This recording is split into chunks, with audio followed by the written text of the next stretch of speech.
Yo yo yo la team, j'espère que vous allez bien. On se retrouve aujourd'hui pour une nouvelle vidéo. Donc comme vous avez pu le voir sur le titre, aujourd'hui on se retrouve pour voir comment on peut améliorer son saut et donc sauter plus haut en seulement 5 minutes avec différentes petites astuces. Donc aujourd'hui il n'y aura pas besoin de ballon, il n'y aura pas besoin d'exo, on va pas faire de squat et tout ça. C'est juste de la technique qu'on va apprendre et vous allez pouvoir améliorer votre saut, votre détente en l'espace de quelques minutes. Donc pour ça, ça va se séparer en 5 parties.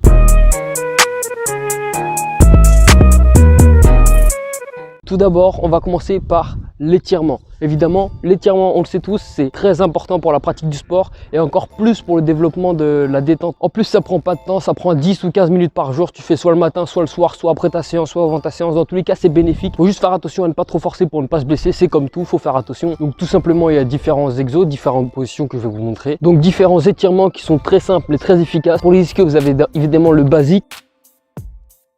Vous descendez au plus bas sans vous faire mal et sans trop tirer, histoire de ne pas vous blesser tout simplement. Les adducteurs aussi, c'est négligé aussi par la plupart des personnes.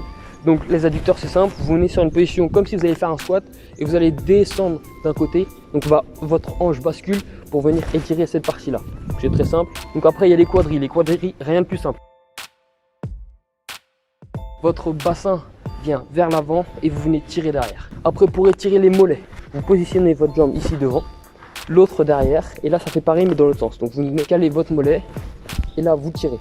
Et normalement vous allez sentir que ça tire au niveau du mollet. Donc après, pour les fessiers, vous allez venir en position assis. Donc là je vous montre de côté. Vous venez positionner votre jambe de l'autre côté de votre genou. Vous passez votre bras de la sorte et vous venez tirer. Et normalement ça doit venir tirer ici. Donc oui, l'étirement va vous permettre de vous assouplir et donc d'avoir plus de mobilité. Donc l'étirement, c'est quelque chose sur la longueur. Ça vous permet aussi d'éviter les blessures. Donc c'est très important et très efficace. Vous pouvez tous le faire chez vous.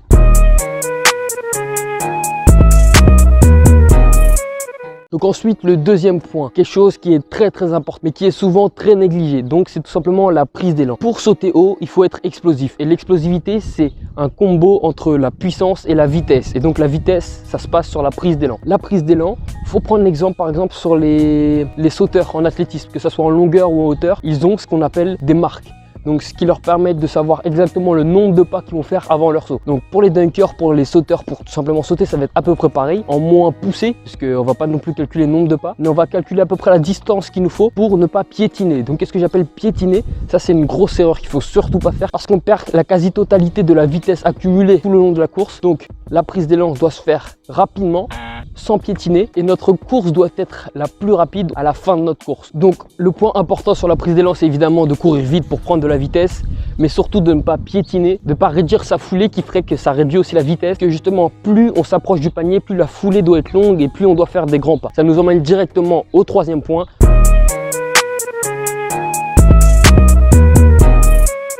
Donc ce qu'on appelle le penultimate step. Donc vous pouvez le traduire en français par le dernier pas, les derniers appuis. Pourquoi ces derniers appuis sont très importants? Tout simplement parce que c'est eux qui vont déterminer la qualité du saut. C'est ce qui va vous permettre de passer d'une énergie qui vous envoie vers l'avant, donc avec votre course, à une énergie qui vous fait sauter, enfin qui vous fait monter vers le haut avec votre saut. Là, on va passer à la partie puissance. Là, vous avez accumulé la vitesse. Le but, que vous montiez vite et de manière explosive.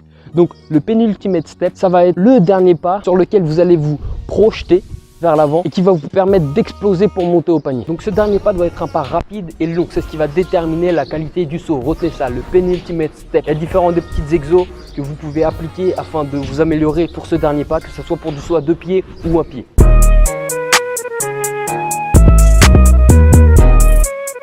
Donc maintenant le quatrième point. Le quatrième point, c'est ce qu'on appelle la dorsiflexion.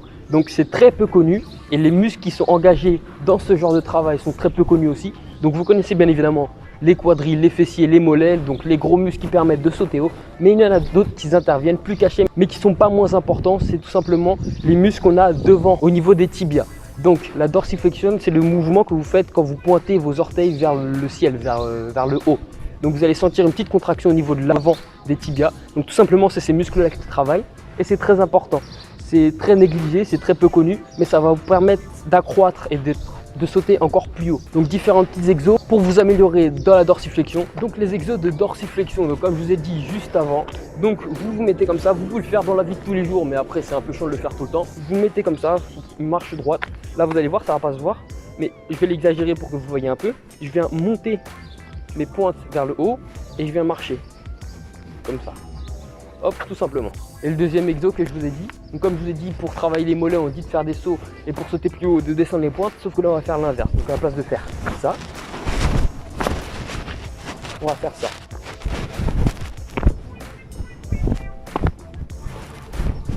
Vous allez voir aussi que ça porte au niveau des quadris. Donc c'est très important, ça travaille différemment. Et à partir du moment où on travaille différemment, on engage d'autres muscles de manière différente et on s'améliore. C'est sûr que ces exercices ne sont pas très agréables et que les courbatures ne le sont pas moins, mais c'est très important et c'est un petit détail qui permet de s'améliorer encore plus.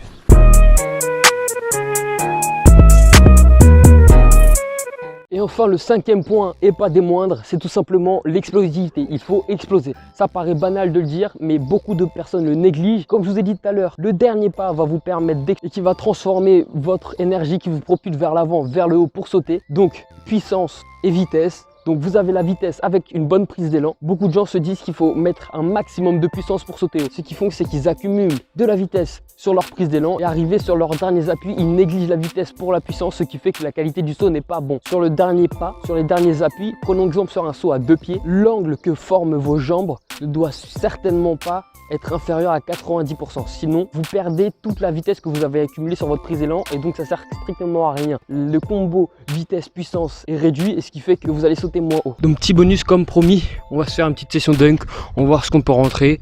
On va faire 2-3 petits dunks et puis voilà. Donc je vais vous laisser là-dessus, sur les petits dunks.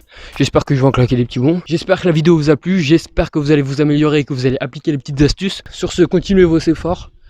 Et on se retrouve pour une prochaine vidéo la semaine prochaine. Peace out.